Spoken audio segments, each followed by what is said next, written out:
So, yeah, of course. Anyway, none other than the swag legend himself, Johnnie Cole. Before we get started, how you doing, Coach Cole? Man, I'm doing good, man. Look, yesterday I must have said champion Coach Mike 50 times. So I had to put my rings on tonight. A couple of my rings on tonight. And click them. But now I'm gonna take them off because I don't outgrow them. But I just want to let folks know, man, these are hard to come by. These are hard to come by. And you got to know something. You know what I mean? You got to know something. And they're real hitting that, Coach. This is all gold right this one. And this is all sterling silver. So, no, I need to put my rings on tonight. Just remind me, y'all boys were getting at me a little hard yesterday. So You're trying to save you from yourself. Hey, Coach, with no further ado, because we're on the clock, Coach, Luka and LeBron, we got an appointment with them. And so with no further ado, you can go ahead and enter our featured guest today. Man, Coach, what we bringing on tonight, man, I got all the, things that I think about this guy. Not only that he's just a great coach, I had a chance to actually meet him, sit down, and we shared a lot of personal stuff. And I know he's a good man. He's done things the right way. Unfortunately, he really should be coaching on a much, much higher level, but it ain't where you are. When you're a coach, you don't coach mascots, you coach young men. And with no further ado, I'd like to bring up the head football coach from Alabama, A&M. We called it Sham Sade. What's up, Coach? Coach Cole, thank you, man. Thank you guys for having me. Rocky, Bishop, man. Excited to be back on the show, man. Glad to be back. And it's not football season, it's the off season. So, right now, man, we're all 0-0 right now. Optimism is they call that your honeymoon, Coach. You're on that honeymoon. I know, Coach. I tell the coaches all the time. I said, hey, man, we're in that honeymoon phase right now, man. Everybody patting us on the back and all excited. But, I like to say, come football season, man, those bullets get to flying and people start disappearing, ducking and dodging, and it's just us, man, and, in that foxhole. Hey, Coach Shade, before we get started, there's something that's familiar about that color you got on. Coach, why do you look so comfortable in it, Coach? You know what? I am. I'm excited to be in it, and I'm one of those guys, man. I'm where my feet are, and I'm at Alabama A&M University, and man, I'm excited to be here. And obviously, it starts at the top, man. Our president, Dr. Williams, man. He's awesome. He supports us. He wants to do well in athletics, not just football. Also, our athletic director, Dr. Bryant, man, I'm super excited to work with him. I just think that he's one of those guys that Coach Cole, like what you just said. You said something about me. I could say that about Dr. Bryant. I think he's a guy that could be an AD at a lot of different places. Yeah. That's my homeboy. We both from Dayton, Ohio. Dayton, yes, sir. Coach, man, I know you got to be sitting sometime in the office when you started this journey of getting in this coaching football. And like you told me before, you started in the high school level and you kind of turned things around and won a state title. And then you was able to get the job over at Miles and got that thing going, man. And of course, I'm going to joke with you. We talked about this last year about you going to Alabama A&M. When you started the journey, was Alabama A&M a thought in your head to say, man, I want to be a head coach on the Division I level? Did Alabama A&M, you were Alabama man, Alabama college, national champion? They're a university, Coach. Huh? Alabama's a university. Alabama University, I'm sorry, that you would be here as a part of your journey, moving in your career. Well, Coach, early on when I was a young assistant coach in college, believe it or not, I actually did have some aspirations of being a Division I head football coach, and I can say actually the SWAC is one of the first places that I thought about And I'll give you an example. I had a friend of mine that was up for a swag job. Won't say who, won't say where. He was up for a swag job. He called me, talked to me about being his defensive coordinator. And this is, over 10 years ago. I mean, long time. And I was pretty excited about it. I told him, I said, well, hey, if you get the job, I want to go. I'm coming. And my thinking at that time was, okay, if I can go and do a good job as a coordinator, at this particular school, that would possibly open up the door for me to become a head coach in the SWAC. So It didn't quite happen that way. Obviously, I didn't get that job or whatever, but that was my plan at that time, was to go that route. And God had a different plan for me, a different route. And it's funny how I still ended up, in a place that I wanted to be. Yeah. I know we got you on tonight to talk about your recruits, but I want to throw a couple questions. I'm pretty sure the other guys just about you. How much, now that you are a championship coach, to me, you known as a championship, whether you win another one, how much did winning the national championship of Alabama, playing for one of the greatest coaches, how have that helped you move on? Does it when you got to Miles and got to that high school, what was the things that helped you from being at the University of Alabama, winning a national title in your coaching career? Well, that's a good question, Coach. And one thing that I've shared with people for a long time, as a player and as a coach, I can remember winning the national championship my sophomore year. Then we come back going into my junior year. In the first meeting, Coach Gene Stallings, he's got his ring on, and he points at his ring, and he tells everybody that's there, because we had a lot of new people that weren't there when we won it. And he said, we won the national championship last year, and everybody got one of these rings. And he started talking about the equipment people, the athletic trainers, coaches, players, walk-ons, even wives got pendants. And he said, you know why everybody got one? Because everybody's a part of it. You need everybody to get it done. And I'm a big believer in that. Like, I believe that. I took that with me as a player, and just had that philosophy that everybody's a part of it. And then as a coach, I feel the same way. And, I try to, really involve everybody on our coaching staff and that's involved in our support staff with our success. So that's one of the biggest things I took from winning the national championship at Alabama.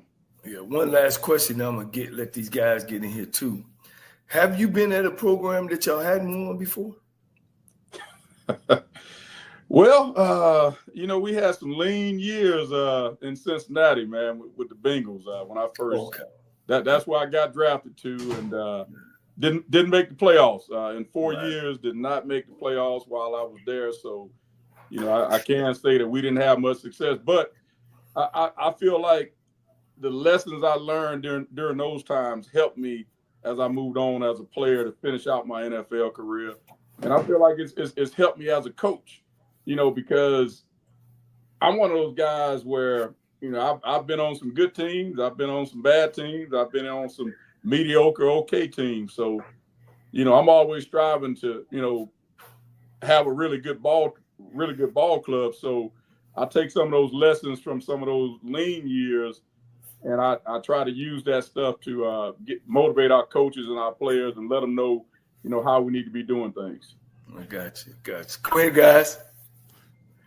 I'll jump in here and ask Coach Shea I got a couple questions, Coach Shea. One, this is your second time being on the show, and I want to thank you for coming on for the second time. I don't think nobody's had such a quick turnaround from going from, coming on by the first time and then coming right back on after you was hired. And so I want to thank you, Coach. You got three showings here, Coach, and I want to thank you. But what I want to ask you, Coach, is this. When we interviewed you before, you hadn't put your coaching staff together. So have you kind of put your entire coaching staff together, or do you still have some play spots open that you need to fill, or where are you at with that? Well, we pretty much finished up our coaching staff. there's one position that, we're kind of up in the air on right now, but for the most part, we've got both coordinators. My offense coordinator, Dennis Alexander, he was my offense coordinator at Miles College. He's also the offensive line coach. Defense coordinator and assistant head coach is Chris Schelling. He was my defense coordinator at Miles College also. Chris and I actually played against each other in college. He played at Auburn while I was at Alabama. We were rookies together with the Cincinnati Bengals. So I've known him a long time. He does a great job. And we brought over our quarterback coach, Ken Nevins from Miles. Then we brought in three guys that were actually, and Coach Cole knows Ken, man. Ken played for him at Tennessee State as a quarterback. Did a really good job there. But then we brought in three guys on offense that were not on the staff last year at Miles, but at different stages they were at Miles. So one of them, Coach Antonio Carter, our wide receiver coach, he was at FAMU the past 2 years, but he was with us at Miles my first Why do year. I know that name, Coach? Where else do I know Antonio Carter from? Antonio Carter, he played wide receiver at University of Alabama. He was that's where I know it from. Go ahead. Yeah, he's from Tallahassee, Florida, but been coaching a long time. He actually GA'd for Coach Saban when Coach Saban first got to Alabama. So he's got that, and he actually Dabo Swinney was his position coach at Alabama. Coached him as a wide receiver. So another championship coach. Yeah, he's been around some championship guys, man, and. Also, we got Jamal Fobbs. Jamal Fobbs was actually at Miles my first 2 years. He's our running back coach. You know that name. His brother obviously was the head coach at Grambling, and his dad was the head coach at North Carolina A&T. And so excited to have him back on board. Then we've got Coach LaWarn Latson, coaches our tight ends. He actually was with us at Miles my second year. He was at Pine Bluff last year. He was at Arkansas Pine Bluff. Actually coached the receivers at Pine Bluff. Did a really good job, obviously, with that receiving group, recruiting and coaching.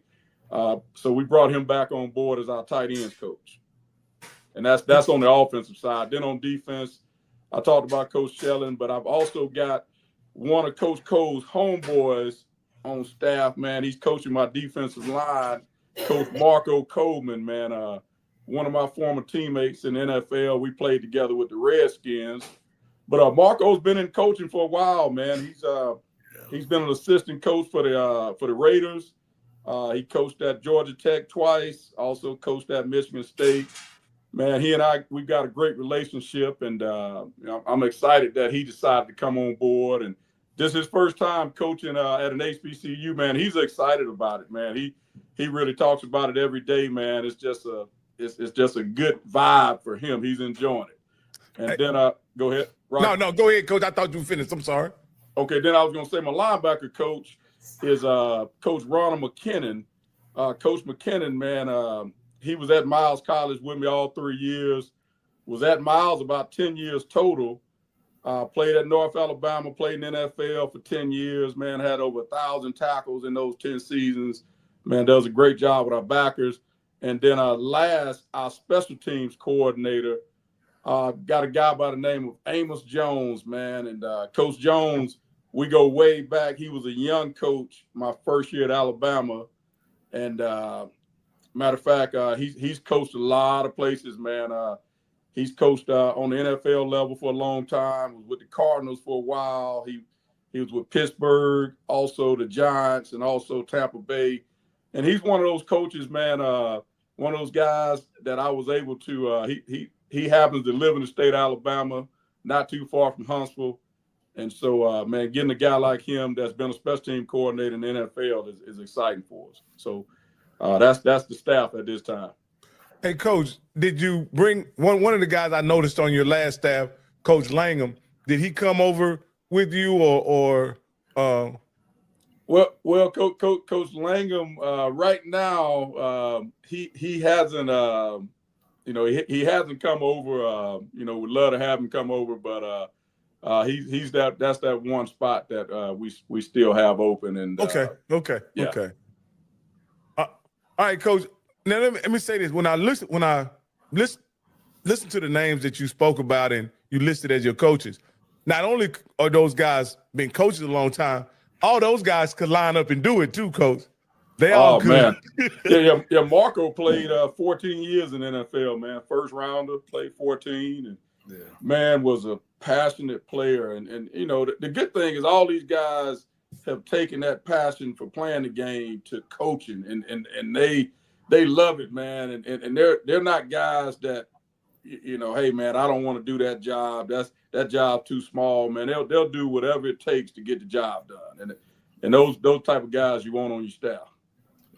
Coach, I just want you to highlight two guys on your staff for me. Who will be calling the offensive plays at this point, and who will be calling the defensive signals as well? So Coach Alexander actually he called it last year at Miles. He was our offensive coordinator last year, and he does a great job of doing that. And you know, you don't see that too often. You don't see a lot of offensive line guys that end up calling the plays, but he does a great job. And you know, but that's starting to become a little bit more prevalent. You look at guys like Chennis Berry. You know, that was his background, O-line, offensive coordinator, and you know, I think Coach Alexander, man, he's in that, you know, that type of mode as far as some of those O-line guys that are, you know, becoming offensive coordinators. And then on defense, Coach Chris Shelling, he's called it the last 3 years at Miles College. He's done a good job of calling it. Our defenses have really been active and productive, and you know, caused a lot of turnovers and things like that, and been rated pretty high statistically in the country while we were on the Division II level, and just looking to take that to the SWAC. Go ahead, Campbell, if you have any questions. I know you want to get after him about his recruiting class and it's time to get in it. So, Coach, I'm going to do two things. I think what I'm going to do is I'm going to talk to you about your recruiting class, and then I'm going to let these guys ask questions, but then I'm going to come back and talk to you about the Legacy Bowl, okay? Just okay. Man, I had a great time at the Legacy Bowl. Man, listen, yeah, we got to talk about that. You guys don't mess my questions up. I'm going to handle that first, but I got some stuff I want to talk to Coach about, because we're going to set the record straight on a couple of things, Coach. Okay. Coach, one of the things in your press conference, you talked about recruiting starts in your backyard. Right. And one of the things that I looked at and kind of just looking at what you guys brought in 32 guys, a lot of Alabama flavor. But what I also like, you had 8 guys that came from Miles with you. And we saw what Coach Berry did that brought those guys that were championship guys and brought them over to South Carolina State. Talk to us first about your guys from Miles, some of those guys, why you brought them over, highlight some of those guys, and then talk about your recruit philosophy, why you went portal and why you also went high school. Well, first off, the guys that we brought over from Miles, obviously, man, the good thing is, you know, when you're bringing in transfers, it's awesome when you can bring in a guy that you've actually coached and worked with, and you know them. So first off, those 8 young men, man, they first off, they're true student athletes. Number one, they're gonna handle the business off the field in the classroom, and also handle it on the field. So that was important. But they also fit some needs that we had. For instance, Travonta Abner, you know, bringing him over in the tight end position, that gives us obviously more depth in that tight end position here. Bringing over an all-conference guy like Abner that can make things happen in the passing game, that helps us. Then you look at the safety position, being able to bring over Jeremiah Hudson-Davis, who he actually broke his hand during the season. If he doesn't break his hand, he leads us in tackles, and he's probably up there for Defensive Player of the Year in the conference. You know, so being able to bring a guy like that over, and you keep going. Keith Green was a true freshman for us last year. Made a lot of great plays for us on that defensive line at DN. Excited about bringing him over. Then we had a couple other young guys, couple guys that were true freshmen that came over. Kamani Merrill gave us some depth on our D-line up front as a D tackle. He's actually a Huntsville guy, so, you know, he actually ended up coming back home. Then you talk about at linebacker, young linebacker, John Robinson was a freshman for us last year that gave us a lot of depth, played a lot of special teams, things like that. So, you know, really excited about, you know, him coming over. Then at wide receiver, Frank Pierre, a big receiver from South Florida that came over with us. He'll be a redshirt junior. big, can run. Just bringing those guys over, it helps us because we know them and we know how they fit what we're going to do offensively and defensively. So that's big for us. Now, Coach, let's talk about, okay, that's all. So let me ask you this question. Are you looking for these guys to kind of say, hey, this is the Sam Shade system, and kind of also lead the guys that have not been coached under you and lean on those guys to say, hey, you know what, you guys are going to be some of my leaders. I want you guys, because in the offseason, a lot of that's done by the student athlete and the strength coach to really get ready for going into the fall. So are you looking for those guys to also step up and be leaders? Well, not really. What those guys have done, though, I know they've had a lot of questions by the players that are here about how we do things, expectations, and all that stuff. For instance, what's the 4-quarter program like? Our morning workouts. What's that going to be like? So, but there's some guys here. There were some guys that were here at Alabama A&M, that we feel like have stepped up and really taken on some leadership roles. Starting with our quarterback, Quad Brown, who's a graduate. We think Quad's got a lot of ability, a lot of arm talent. He's a smart guy, and so he's really jumped out there and been a leader for us.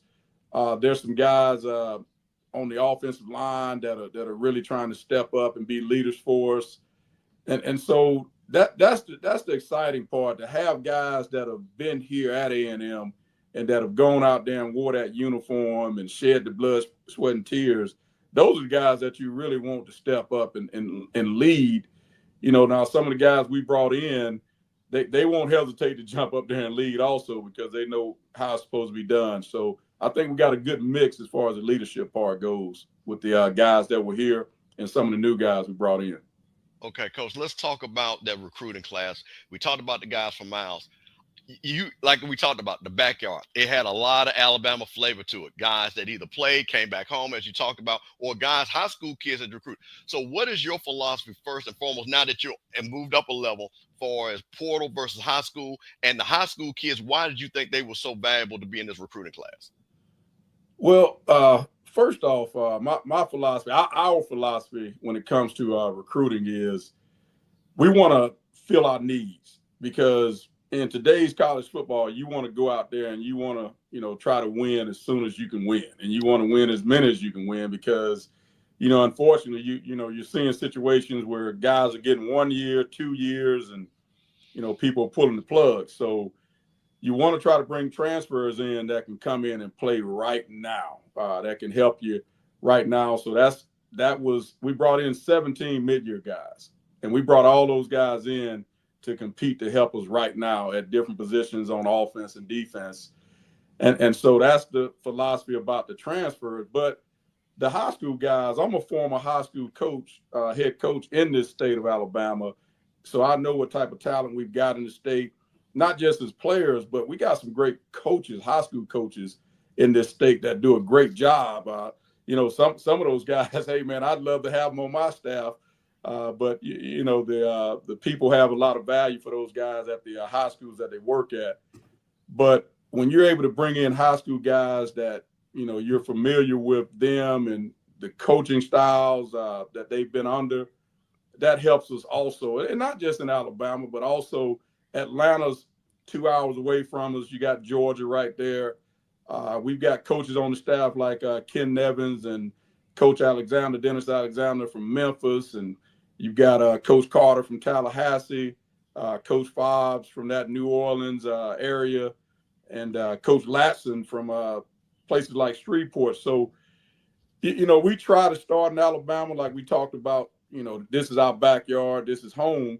But at the same time, when you've got coaches that can go out and that have connections in other parts of this region of the country, we're going to let those guys go out also and bring in the best talent they can bring in. We got Coach Coleman from Daytona, Ohio, man. Maybe he goes up there and finds another LC Cole or somebody like that and, brings him down to Alabama. But, so we're going to let those guys use their connections and resources to bring in players. But we do know that we've got to start here in the state of Alabama. Well, Coach, like I say, what I really like, and I think the mix, because I think we've seen that you've been around now The portal's been, 4 years now. I think coaches are starting to understand what the mix should be. You know, like you say, hey, I'm going to fill needs, but I'm also going to build a foundation with some of these high school guys. And this is why I think it was so valuable what you're hiring. Listen to what you said. I know coaches that are high school coaches around the state. Right. So you know you can pick up the phone and say, hey, I'm interested in this guy. Can this guy play? And he's going to give you an honest assessment that he can play, he can build a program and things like that. So I think that's what's such an advantage for you, playing in the state, coaching in the state, now at one of the flagship HBCUs in the state, and that's going to be to your advantage. So, Coach, I'm going to turn it over to these guys, but I'm going to come back. Like I said, we're going to talk about the Legacy Bowl a little bit. We got to. All right. Doug and Shaq did a great job with that, man. Great job. Coach, is Coach Cole's frozen? It look. Hey, I don't think he can sit that still. So maybe. All right. I'll tell you what. I'll tell you what, Coach. Let's get into the Legacy Bowl, right? Okay. But I want to talk about something that I think that you got unfairly characterized when you did your press conference at Alabama A&M. You were very reserved. You were very corporate, and I think you had a strategy that you wanted to show calmness, that you wanted to show what kind of guy you are. And I think, again, we know social media. Oh, Coach, because everybody wants to see the rah-rah dancing and all that foolishness, right? Coach, you know how it goes. Right. But the thing that I was most enjoyable, I watched many videos of you getting at those young men, and I saw that last speech that you gave those guys before you went out there on that field and told those guys what this was all about. So, Coach, first of all, talk about that side of your actual coaching personality and what that means, and talk about how did you coach the defense, and did Coach TC kind of do the offense, or did you kind of mix it up? And also, and we'll get into some of the players that you say, hey, these guys, if they do what they need to do, could potentially be pros. So let's talk about first the personnel and what you showed down in the Legacy Bowl that people really didn't get to see at the press conference. Well, I got to start off and say, that Coach Taylor and I, man, I really enjoyed, the weeks leading up to the game. Coach Taylor and I talked a good bit, about strategy and things like that. And it was both of our first times being in the game. And so the first thing we had to do, we had to pick a staff. And so we had to pick 5 guys. I had to pick 5. He had to pick 5. And we had to kind of put that together. And so we actually ended up, with Coach Alexander, our offense coordinator, actually was the offense coordinator and the O-line coach for the game. And then on defense, Coach Quinn, Jackson State's defense coordinator, was actually the defense coordinator for the game. And then Coach Jones actually was the special teams coordinator. So, and all those guys did a great job. The rest of the staff members that were there from both schools did a magnificent job. Matter of fact, to the point where, honestly, Coach Taylor and I didn't have to do a whole lot of coaching. We really didn't, because that coaching staff we put together, all those guys are excellent coaches and do a great job. And you just saw it. You saw it in the meetings. You saw it in the practices. You saw it in the walkthroughs. And so for Coach Taylor and myself, we kind of just floated around. Like, I didn't focus on just the defense. He didn't focus on just the offense. We were kind of all over the place and, really trying to just pour into those young men that were there. I was excited about just getting to know some of those guys and spending some time with some of those players. And it was a tremendous opportunity for myself, my coaching staff. And then you talked about, I guess, before the game, we talked all week with those players about, man, this is an opportunity. And I'm one of those guys, man, I'm always talking about, I think you're talking about before the game, man, about opportunity knocking on that door, man. And the first thing, you got to be ready when opportunity knocks. Like, at some point, it's going to knock. If you're in athletics, if you're in football, an opportunity is going to come up. But the question is, are you going to be ready when the opportunity comes up? So when opportunity knocks, are you going to be ready to open that door and you're going to be able to take advantage of that opportunity? And that's what we talked about with those players all week, man. We felt like the assistant coaches did a great job of pouring into those guys all week, pouring knowledge into them and getting them back used to playing football, because some of those guys hadn't played a game since like beginning of November. So one of the biggest things was getting those guys back into the rhythm of playing football. And I thought the coaching staff did a great job with that all week. Now, Coach, one of the things, now, I guess you're going to take credit. You and Coach Taylor can take credit because you had not only the offensive MVP, you had the defensive MVP. So I'm going to kind of talk about a couple of guys that you actually coached on your side. You had James Burgess. You had Robert McDaniel, Irv Mulligan. You had Kendall Bowler, Pruitt. Talk about some of those guys that you got the chance to coach directly, and what did you see for us, those guys trying to get to the next level? And what were you able to say, hey, I've been here and I see some of the things that, oh, better yet, also let me help you some of the things as far as technique or even mindset? Well, I think it started with, Coach Taylor and myself, being guys that have played on the NFL level. I felt like those guys were really just hanging on pretty much every word, when we did address the team, because we were talking about the opportunity that was at hand. And we were talking about the approach and the attention to detail, all those things that they needed to have and show during the week, because there were a lot of all 32 teams were around during the week. And it started off with the HBCU Combine on Monday. So you had all 32 teams there for that. And I got to stop. I'd be remiss, man, if I don't mention, man, Doug Williams and Shaq Harris, man, two guys that I've had a chance to get to know over the years that are just doing great things for HBCU athletics, HBCU football. And, that game, the sponsorships in that game are just awesome. You've got so many great sponsors that make that game what it is. And my hat just goes off to everybody involved in it. But just going back to the players, some of those guys, like you mentioned, man, just had great seasons, great college careers, and they could have easily said they weren't going to play in the game. Like they could have gone, practiced a couple of days, had a couple of good practices, and said, I'm not going to play. But the majority of those guys, they practiced hard all week, had some great performances in practice, and then they took it to the game. But the one thing about the game that's tough is we had 5 running backs that I felt like all 5 of them were good running backs, 3 quarterbacks that we felt like were all good quarterbacks.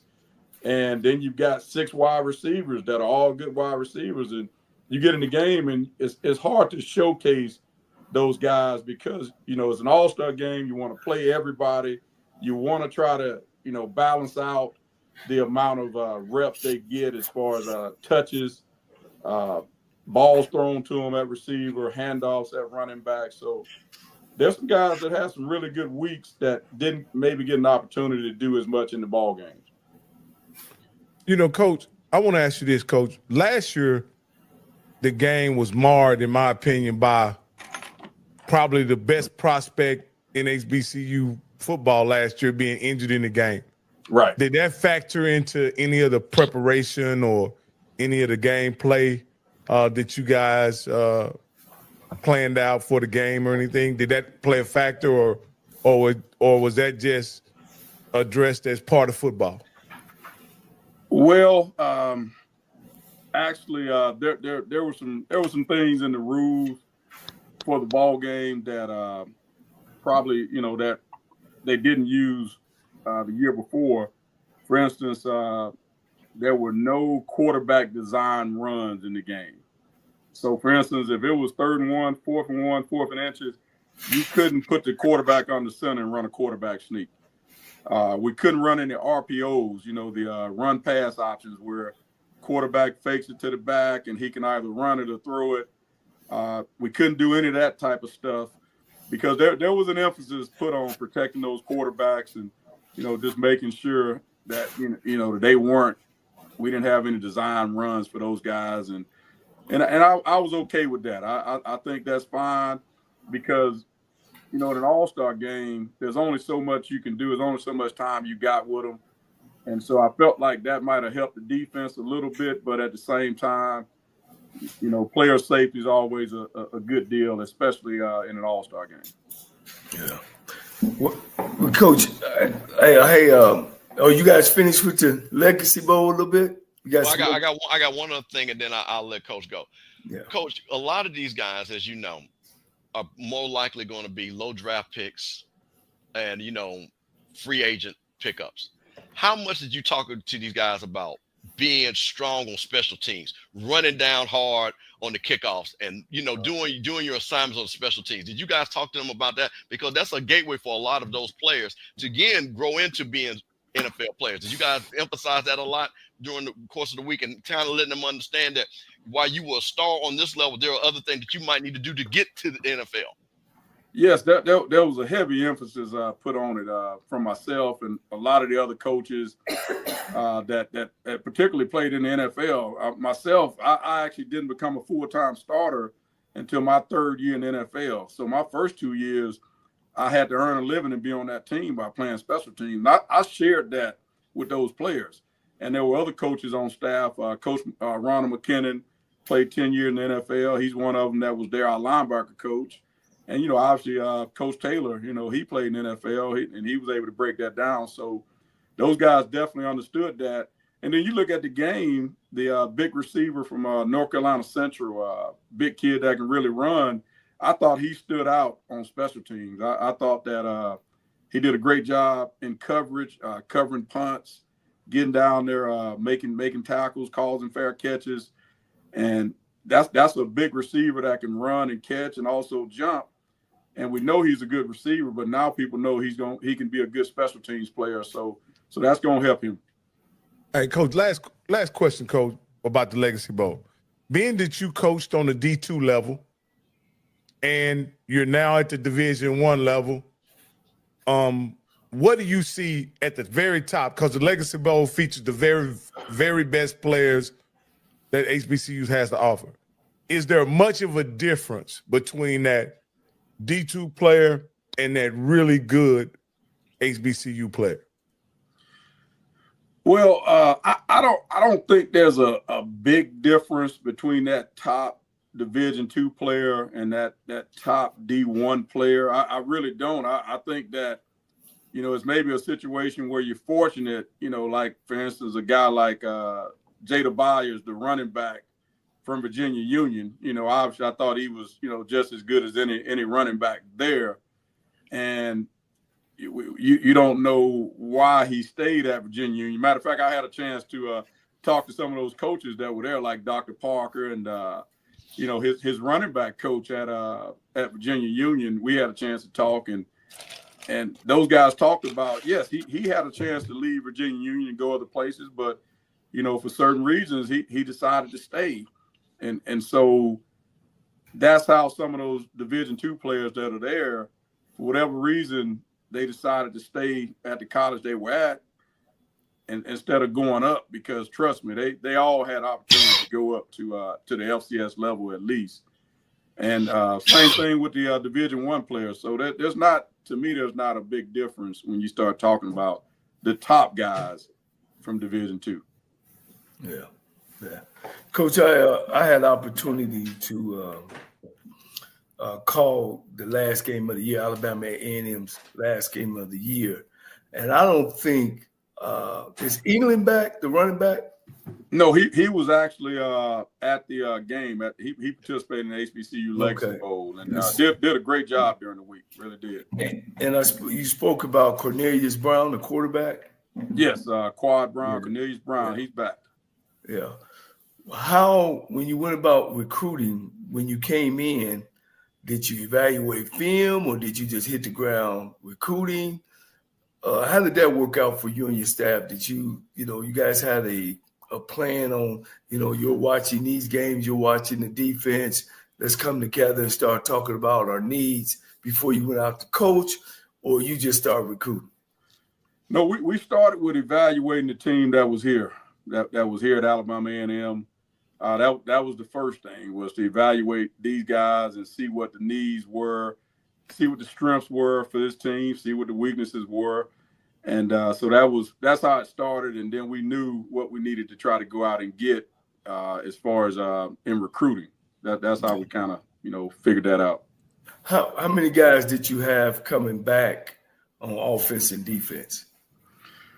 Well, that's funny you say that, because when I got the job, there were 23 players here at Alabama A&M that were in the transfer portal. And we did lose some of those guys. There were a couple offensive linemen that, should have been back that moved up to FBS. Obviously there was some financial stuff to that. Then we lost a safety on defense, similar situation. So that's the part. So we actually offensive line wise, it would have been nice to bring those guys back, and then in the secondary. But we're actually bringing back not many starters from last year's team on either side of the ball. We've got some work to do. Is Kimber coming back? Say again? The wide receiver. You talking about Hambrick, Keenan? Yeah, Hambrick. I'm sorry. Hambrick, he played in the Legacy Bowl. Okay. Yeah, he was in the Legacy Bowl too. So okay. No, we've got some holes to fill. We do it, and you know what, Coach? He had a really good week at the Legacy Bowl. He really did. He's one of those guys I thought in the game didn't get a chance to show as much in the game, but he showed a lot during the week, every practice. Mm-hmm. Mm-hmm. I thought he was a pretty standout player as well, and I like the Brown kid at quarterback. Is he right now? Is he kind of? You said he's been showing a lot of leadership ability. Does it look like he's going to be walking in first in the fall? Well, we hadn't gone to spring practice yet, and right. we brought in some guys. We brought in a couple transfers. One from Western Michigan, kid from over in Atlanta, and then we brought a kid in from Birmingham that had been at Wofford. This young man actually played at Fairfield High School and Pleasant Grove High School, and so we've got some competition. That's what we've tried to do. We've tried to bring in and create competition at each and every position. But obviously, if you look at the body of work and the resume, and I tell the players this all the time. I tell them, look, when we go out there for spring ball and we send that first group out there, somebody's got to go out there first. All right. So if we're doing that, obviously Quad's going out there first because you look at his resume, his body of work, that's just the way it works. But I tell the players also, man, that depth chart, man, it's dynamic, man. It changes. It's not static. It's not set in stone. And they understand that. And I've got a saying that I tell them all the time. I tell them, look, every day you show up, for practice, you show up in the weight room, the classroom, man, there's a sign on the door, and that sign says now hiring. So every day you're trying to get hired for that job. And Coach, I know you understand that one. So that depth chart can change now, but we got to start somewhere. We got to start somewhere. And normally we're going to put the guy out there that's, basically got the biggest resume and, the guy that's got the most experience. Yeah. Yeah. One thing, speaking of your staff at Miles College, and I see Stanley Connors kind of branched off the Lane College job. As you know, and I know that when you have a good staff, you're going to lose some. And off that staff, I think you got produced two head coaches underneath your tree, the one that stayed at Miles, as well as Stanley Connors. Well, so Coach Connor first, man, Coach Connor, awesome coach, been around, been a lot of places, man, very articulate, great recruiter, great coach.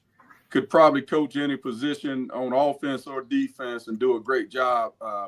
He was actually he was going to come to Alabama A&M with me, but he pulled me to the side at one point and he said, Coach, hey man, this Lane job is open and they're talking to me.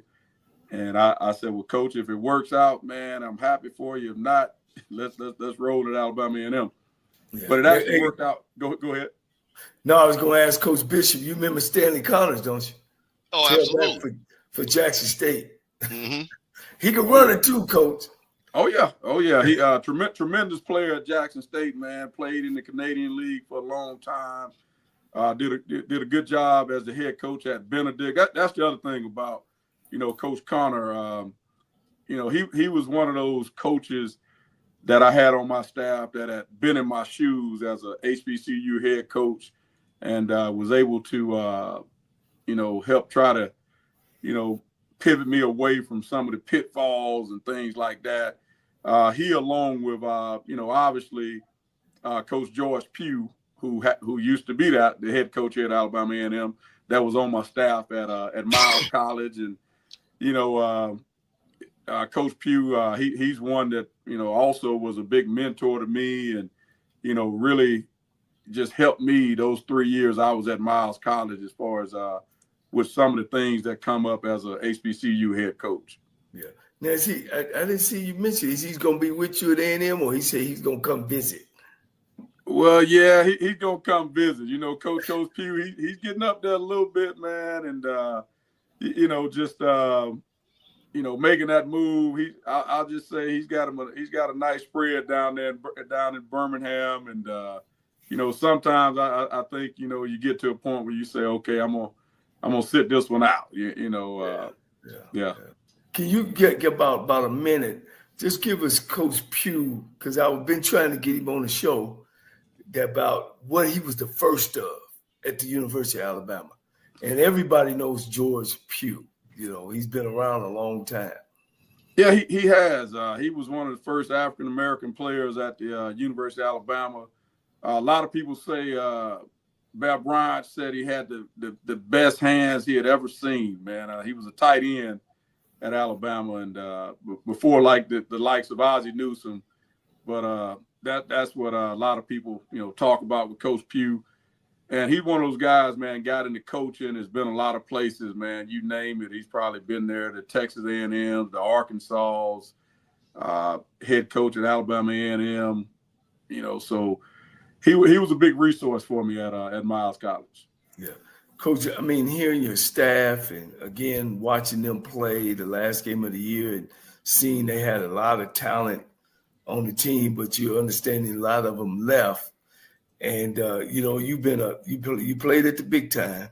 You've been a professional athlete, but you kind of have done things, quote unquote, what coaches, and it's fair to call you a career coach, and, I hear all the things and people around you. Seems like you got a good group around you to help you with those pitfalls. Kind of talk about that. The guys around you coming from the pros. And of course, some of the guys are coming straight from professional ranks or jumping into these head jobs. Kind of, what's your thought about that? Well, I know for myself, I'll give you a story. For instance, I can remember being in pro ball early on and having a particular coach that might not have been as seasoned at that time as he probably needed to be. And then I can remember later on seeing this same coach go on years later to win a Super Bowl as an assistant coach. And I tell people all the time, in coaching, I do believe that you can get better. Like, you start at one point and you can take yourself, to a higher point. So the only thing I'll say, when you got someone that probably hasn't coached, I think that they might not, have as much seasoning as, some coaches that have been in it for a long time and, that have, maybe had to work their way up the ranks. For instance, myself, I started out as a middle school coach. I started out coaching middle school ball, did ninth grade, did high school. And the thing I took from middle school was the first thing you learn in coaching, especially if you're a former NFL player, professional athlete, that you have to learn is these guys aren't you.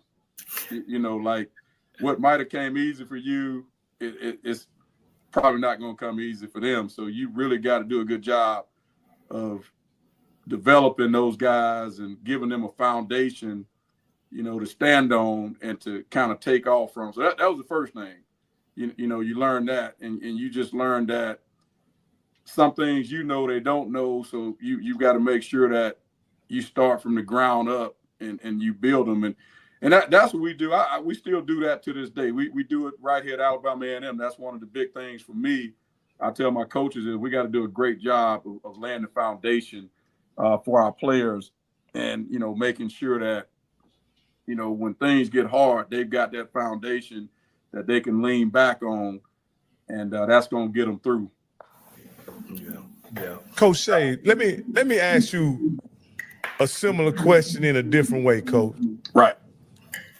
Does playing in the NFL give you any advantage as a head coach in Division I HBCU football? That's a, you know, that's a tough one. I think if it does, it's not very much. I think it might be slight. You know, obviously, I think it depends sometimes on who you are. I think from a recruiting standpoint, you know, if you've got a, you know, really big name and a lot of people know you, I think it could help you in recruiting. I think that's, you know, one of the things that it'll help you in. As far as just the coaching side of it, I think when you start coaching, I think it's just all about, you know, what your experiences are as a coach, what's been poured into you as a coach. I think all that stuff takes over at that point. But I do think that, you know, NFL guys, some of those guys with the bigger names, I think it does help them from a recruiting standpoint. Let me ask a little question, Coach. Playing in the NFL, playing at the University of Alabama, there's something called a cerebral player.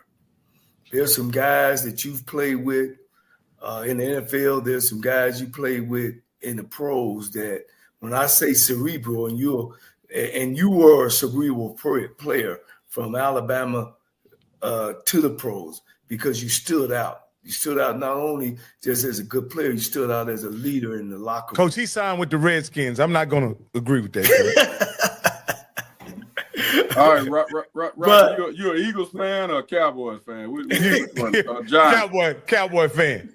America's team. Five-time Super Bowl champ. Yeah. Go ahead. So when you look back, you know, again, you know, of guys who's coaching now and who's not coaching, and you kind of hit on it a little bit. How important is that? Now, if you took a guy from the pros that was a cerebral player, that means he knew, you know, about the equipment man. He talked to the head coach. He talked to the general manager. You know, he wanted to know everything. He knew what the front line, what the back end done. To me, that's more of a guy that can come into coaching and then have some understanding of what's going on. But when you're not that cerebral player, but that don't make you good or not, because there's some guys that's, and you've seen them, that they so damn athletic, you know, and they the best athlete on the field, and they know their position, but they don't know nothing else. You know, had you seen those players, and have you seen players that are cerebral, meaning they know the game in and out? I have, Coach. I mean, I think you hit on it. You got guys like those cerebral players that you talked about that, you know, talk to everybody in the building, the scouts, the GM, the coaches. I know I had some great relationships with some coaches, and even got a chance, like you said, to get to know some of the scouts and GMs and stuff. And you do have some guys that, you know, there's some guys that are about, hey man, I'm just gonna do my job.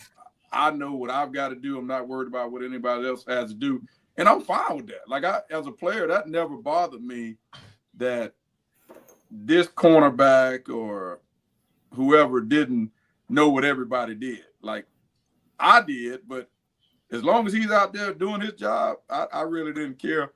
But you're right though. You know, some guys just, you know, after they're finished playing, they're not looking to get into coaching, you know, because they could care less about, you know, what everybody else was doing. But Coach Shade, so what Coach Cole is pointing to is something that for you. No, this is serious though, Coach Cole, because I want to point this out. For years, I think athletic, physically dominant, whatever you want to call it, players have been discriminated against in the coaching profession because those guys were assumed to have some type of physical advantage that led to their success, which led them not to get opportunities to actually coach the game that they were dominant in. I think that's a level of discrimination or that I don't think should exist, especially at the HBCU level. Now, I'm not saying a guy is qualified just because he played in the NFL, but I'm just saying, even as a position coach, you can't assume the guy doesn't know the game because he ran a 4.2 and could, and had hands like suction cups. Let me stop you right there. That's exactly what you're saying, is that because he plays in the NFL, that makes him a coach.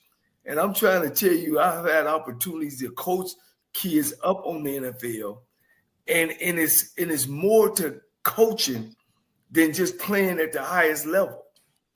So, I mean, there's so many other dynamics about and around being a head football coach, Rocky. I understand that, coach, at a head coach, but when you take a guy like Coach, let me ask you this, Coach. Okay. Why can't a guy like a Sam Shade transition to a position coach shortly after his career is over for the Redskins, for the Cowboys, for the Eagles, and a guy who never played the game before at that level has a father or grandfather that's part of the coaching profession? He gets the opportunity to get the coach, and they say, Sam, you have to go coach somewhere else because this job is for Mike Jr.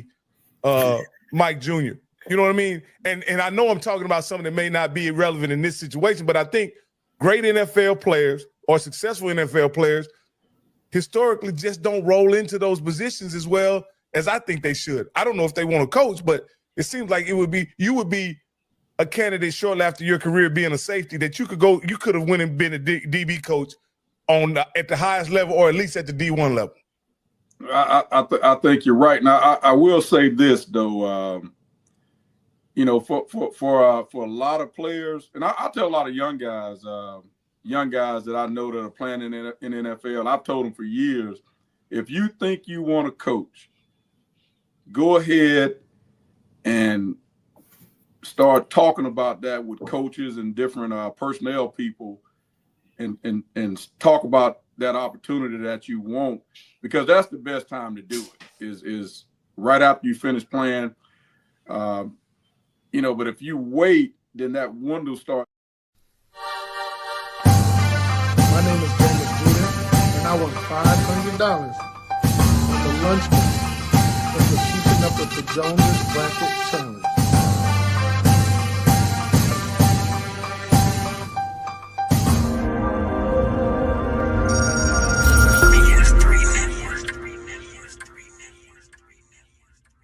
BS3 Network, changing the way you watch TV.